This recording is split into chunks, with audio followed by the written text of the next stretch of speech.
Surrender అయిన తర్వాత మీకు ప్రభుత్వం ఇవ్వాల్సింది ఇచ్చిందా? 3,00,000 రివార్డ్ ఇచ్చారు. అంతే. మీ మీద చాలా ఉంది కదా రివార్డ్ అప్పుడు. ఉండదు కానీ వాళ్ళు కూడా తొండి చేసారు, ఇవ్వలేదు. బయటకు వచ్చారు.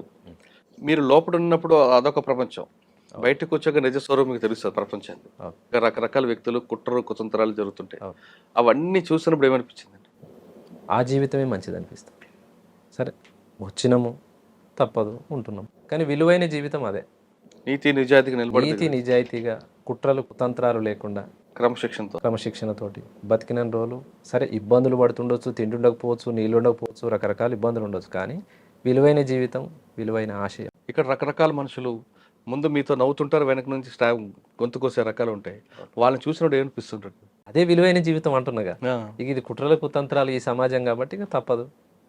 సరే ఈ సమాజంలోకి వచ్చారు, పార్టీ చెప్తున్నట్లుగా నయం పిలిపించుకున్నారా? పిలిపించుకో అంటే అయితే అడవులు ఉండాలి లేదా తన దగ్గర ఉండాలనేది నయం పాలసీ. అవును. మీకు పిలిచి ఏం చెప్పాడు అండి? పిలిపించుకున్నాడు. ఎవరైతే నేను సరెండర్ అయిన దగ్గర నుంచి ఏ అయితే ఆఫీసర్ ఉన్నాడో, అప్పుడున్న ఆఫీసరు తనే తీసుకుపోయి వాళ్ళ కారు ఎక్కించిండు. అవునా? అంతే కదా, పోలీసు వాళ్ళే తీసుకుపోతారు, డిపార్ట్మెంట్ వాళ్ళే తీసుకుపోయి. ఎవరు ఆఫీసర్? ఉండే ఒక అతను, ఇంకా పేరు ఎందుకు కానీ ఆయన తీసుకెళ్ళి కారు తీసుకుపోయాడు. తనే తీసుకుపోయి కారు ఎక్కించాడు. మాట్లాడాడు. అంటే మామూలుగా వచ్చినప్పుడు ఫస్ట్ మా ఇంటి దగ్గర నుంచి సిటీ పోదాం రా అని చెప్పిండు ఆఫీసర్. ఎందుకో సిటీ పోదాం అంటుండు అని డౌట్ అనిపించింది, కానీ తప్పదు, పోలీస్ అయినా కదా రమ్మంటున్నాడు, పోదాం అనేసి వెళ్ళిన తర్వాత కారు ఎక్కించుకున్నాడు. సరెండర్ ఇవాళ 19వ తారీఖు సరెండర్ అయితే 22వ తారీఖే నన్ను నయం కప్పచెప్పాను. ఇబ్రహీంపట్నం నుంచి ఎల్బీ నగర్ వచ్చింది. ఎల్బీ నగర్ నుంచి ఉప్పలు మాలుతుంది కారు. ఉప్పలు మాలుతున్నప్పుడే నాకు లైట్ వెలుగుతూనే ఉంది, అమ్మ ఇది తీసుకుపోతుంది, అటే పోతుంది.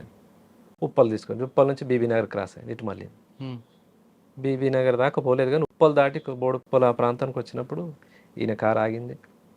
ఇంకో కారు ఎక్కినాం, ఇంకో కారు ఎక్కింది, ఇంకో కారు ఎక్కినాం. 3 కార్లు మారినాం. ఫస్ట్ కార్ నుంచి సెకండ్ కార్కు మారినప్పుడే నా ఫోన్ తీసేసుకుంటారు, వాళ్ళ దగ్గర హ్యాండ్ ఓవర్ చేసుకుంటారు, మనిషిని పూర్తిగా చెక్ చేసి ఆ బండి ఎక్కించుకుంటారు. అట్లా 4వ కార్లో తను ఉన్నాడు, నయం. కారు ఎక్కగానే నమస్తే అన్న అన్నాడు. నమస్తే అన్న అంట. ఇప్పుడు చంపుతున్న నిన్ను అన్నప్పుడు కూడా అన్నానే మాట్లాడతాడు నయం. ఆ టైప్ ఆఫ్ మనిషి. గుర్తుపట్టినవా అన్న అన్నాను. గుర్తుపట్టినా. నిన్ను గుర్తుపట్టని వాళ్ళు ఎవరు ఉంటారు రాష్ట్రంలో? గుర్తుపట్టినా. ఎట్లా ఎక్స్పెక్ట్ చేసినావు? ఇటు వస్తున్నాను అర్థమైందా అని అంటే, ఎల్బీ నగర్ నుంచి కారు మళ్ళినప్పుడే అనుకున్నానా మీ దగ్గరికి వస్తుందని చెప్పేసిన. ఇక మాట్లాడిండు కొద్దిసేపే, ఒక 10-15 నిమిషాలు మాట్లాడి, అన్న మీకు తర్వాత నేను మళ్ళీ కలుస్తా, ఇప్పుడైతే మంచిగానే ఉండు, మీ కుటుంబం గురించి నాకు అంతా తెలుసు, పేద కుటుంబము, బయటకు వచ్చినావు కదన్నా, మరి ఎట్లా బతకాలనుకుంటున్నావు అంటే ఒక టాక్టిక్గా మాట్లాడతాడు మనిషి. మాట్లాడేది కూడా పేద కుటుంబం, ఇన్ని రోజులు నువ్వు పార్టీలో పని చేసినావు, నీకెవరు పని ఇస్తారు, ఏడ పని చేసుకోగలుగుతావు, అమ్మ కూలి పని చేస్తుంది, నాయన కూలి పని చేస్తాడు, అంతంత మాత్రం కుటుంబాలు, నీ మీద 32 కేసులు ఉన్నాయి, ఇన్ని కేసులు కోర్టుకు తిరిగి నువ్వు ఎప్పుడు పని చేసుకోగలుగుతావు, కుటుంబ పోషణ ఎట్లా జరుగుతుంది, ఇదంతా నీకు సాధ్యమా అంటే మనిషిని ఒక గీత గీసి తను ముందే గీసుకున్న గీతలు దింపాలనే ప్రయత్నంగా మాట్లాడతాడు. మాట్లాడాడు. సరే ఇక ఆయన మాట్లాడండి, ఆయన మాట్లాడేదానికి చెప్పే సమాధానం చెప్పినా, సరే అన్న పోతాను, సరే ఎల్లు అని ఒక 10,000 ఇస్తున్నాడు. నాకు వద్దన్నాను. ఎందుకన్నా నా మీద కోపం తగ్గలేదా అంటాడు. నీ మీద నాకేం కోపం అన్నా, నా పైసలు తీసుకుంటలేవంటే నా మీద కోపం ఉన్నట్టే, నాకెందుకన్నా పైసలు అన్న. నీ పరిస్థితి నాకు తెలుసా అన్న, నువ్వు పేదరికంలో ఉన్నావు, బయటకు వచ్చినావు, నీ ఖర్చులు ఉంటాయి, తీసుకో 10,000 అని. నాకు వద్దన్నాడు. అయితే నన్ను చంపాలనే వచ్చినావు నువ్వు బయటకు అంటాడు. నేను బతకాలని బయటకు వచ్చినోని నిన్ను చంపాలని నేను ఎందుకు అనుకుంటా, నాకేమంత పని, చేసిన రోజులు చేసిన, ఇక చాలు అనుకొని నేను బయటకు వచ్చిన, నిన్నెందుకు చంపుతా, మరి నా డబ్బులు ఎందుకు తీసుకుంటలేవు, నా డబ్బులు తీసుకుంటలేవంటే నా మీద పగ ఉంది నీకు, ఇలా కాకుండా ఇంకా 4 రోజులకైనా నువ్వు యాక్షన్ టీమే కాబట్టి ఒక 4 వేసుకొని నన్ను చంపుతావు నువ్వు, ఇట్లా మాట్లాడతాడు. అమ్మ ఎందుకు వచ్చిన వాళ్ళు, సరే ఇయ్యన్న అని చెప్పేసి తీసుకో. అట్లా ఒక 5-6 సార్లు పిలిపించుకొని కలిసిండు. ఆ టైంలో పార్టీలో జరుగుతున్న విషయాల గురించి అడిగాడు? అడుగుతాడు.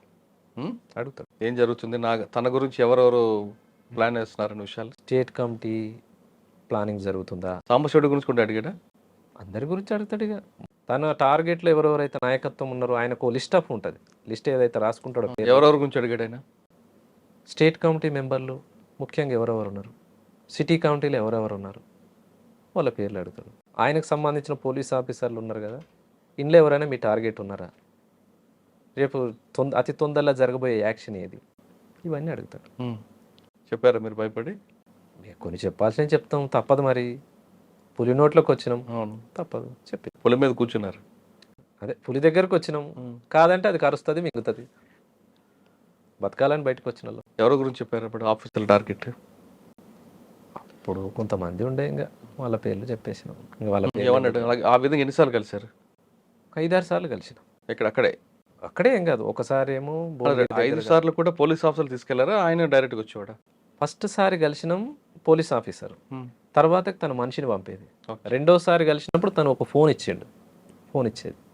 ఎప్పుడు మాట్లాడినా ఈ ఫోన్తో మాట్లాడన్నా, నేను అశోక్ రెడ్డి అని చెప్తా, లేకుంటే దినేష్ రెడ్డి అని చెప్తా, ఐపీఎస్ అని చెప్తా, పోలీస్ ఆఫీసర్ అని అట్లా పరిచయం చేసుకుని. ఒకసారి మార్కాపురం దగ్గర కలిసిండు, ఒకసారి ఏమో అద్దంకి దగ్గర కలిసిండు, ఒకసారి మిర్యాలగూడ దగ్గర. మీరు ఎందుకు లేరట్టు? తానే పిలిపించుకుంటాడుగా. అచ్చా, మార్కాపురం మనిషిని పంపిస్తాడు, ఫోన్ ఉంది కదా అన్న, నువ్వు పలానా దగ్గరికి రావాలి. రానంటే ఇంకో బాధ. సరే అన్న, ఏడికి రావాలి మరి అంటే, పలానా ఓవైసీ హాస్పిటల్ దగ్గరికి రా, మనోడు ఒక మెంబర్ ఉంటాడు, నిన్ను అప్రోచ్ చేసుకుంటాడు అని చెప్తాను. హాస్పిటల్ దగ్గర రాగానే వాళ్ళు కలుస్తారు, మనల్ని చెక్ చేసి మన ఫోన్ తీసుకొని హ్యాండ్ ఓవర్ చేసుకుంటారు, వెళ్ళిపోతారు. ఎటు తీసుకుపోతురో చెప్పారు, ఎప్పుడు మనల్ని వదిలేస్తారో చెప్పారు. అట్లుంటుంది. అలా మార్కాపురం అద్దంకి ఒకసారి మార్కాపురంలో కలిసి, ఒకసారి అద్దంకి, ఏమంటారు? 5-6 సార్లు కలిసి. ఏమంటాడు అప్పుడు? నా టీంలో పనిచేయి, లేదా పలానా టార్గెట్ పార్టీ చేస్తుంది, నీకేమైనా దాని మీద సమాచారం ఉందా, పలానా యాక్షన్ కోసం ఈ పోలీస్ ఆఫీసర్ని కొట్టడానికి వాళ్ళు వస్తున్నారు, నాకు ఇన్ఫర్మేషన్ ఉంది, నువ్వు వాళ్ళని గుర్తుపడతావా, నాకు తెలియదు అన్న. ఆయన నీతో పాటు ఉన్న వాళ్ళే నీకేం తెలియదు అంట, నాకు తెలియదు అంట, నేను చూడలేదు వాళ్ళని, నేను ఒక నల్గొండలనే పని చేసిన కానీ మిగతా అన్ని జిల్లాలు నాకెట్లా పరిచయం ఉంటుంది, మార్కాపురం అంటే నల్లమల అవతల బార్డర్కి వస్తుంది, నాకు పరిచయం లేదు, నేను ఎట్లా నాతో పాటు టీంలో పని చేయరాదని కూడా అడిగింది. నేను చెయ్యను అన్నాను, నేను బతకాలని బయటకు వచ్చిన, మళ్ళీ నేను పార్టీకి టార్గెట్ అవుతా, నీతో పాటు పని చేస్తుండొచ్చు, పార్టీ నన్ను తప్పేసి. ఒప్పుకున్నాడా? ఎందుకంటే ఆయన ఎప్పుడు సరెండర్ నక్సల్స్ ఒకటే చెప్పేవాడు, అయితే అడవిలో ఉండాలి లేదా తన దగ్గర ఉండాలని. అట్లే ఉండదు, అట్లా కొద్ది మందినే ఉండొచ్చు, అట్లా కూడా చేసి ఉండొచ్చు. కానీ నాకు తెలిసిన ఒక 6-7 మంది కామ్రేడ్స్ని కూడా నేను చూసినా, కానీ అంత ఒత్తిడి ఏం చేయలేదు. సామరస్యంగా పని చేస్తా అనుకుంటోళ్ళని పని చేయించుకుంటూ, చేయను అనేటోళ్ళని వదిలేసి. అలా 6 సార్లు కలిసాడు. తర్వాత ఇంకా వదిలిపెట్టాడా? తర్వాత వదిలేసి, నేను ఎందుకు రాయుడితో పని లేని టైం వేస్ట్ అన్నట్టు వదిలేసుకున్నాను. తను ఇచ్చిన ఫోన్ కూడా నేను ఎక్కువ కాలం ఏమి ఉంచుకోలేదు, 1 నెల ఉంది నా దగ్గర అంతే. ఆ నెల తర్వాత ఎందుకు మన కాళ్ళు బతకాలని బయటకు. కానీ అప్పటి నుంచి నయం యాక్షన్లు చాలా జరుగుతున్నాయి. చాలా మందిని చంపాడు. ఎప్పుడైనా మీకు టార్గెట్ చేస్తాడని ఊహించారా మీరు? అనుకున్నాం. ఒకసారి అన్నాడు కూడా, ఒక దగ్గరికి, మా దగ్గర జనార్షణ వెంచర్ ఉంటుంది, జనార్ష వెంచర్ రమణమూర్తిది. ఆ వెంచర్ కాడికి వేరే పని మీద మా మిత్రుడు నేను ఇద్దరం కలిసి పోయినాం. సరే, ఆయనకేం లావాదేవీ ఉందో నాకు తెలియదు. మామ గిడిదాకా పోదాంరా అంటే పోయినాం. ఇక తనే మాట్లాడుకుని నేను బయట కూర్చున్నా, వచ్చేసిన. తెల్లారి ఫోన్ వచ్చింది, డబ్బులు వసూలు చేస్తున్నావు అంటాడు. ఎక్కడన్నా అని, పలానా జనార్ష కంపెనీ దగ్గరకు పోయినావుగా అన్నాడు. పోయినా అన్నాడు. మరి ఏం మాట్లాడినవాడా అంటాడు. నాకు తెలియదు, నేనేం మాట్లాడలే.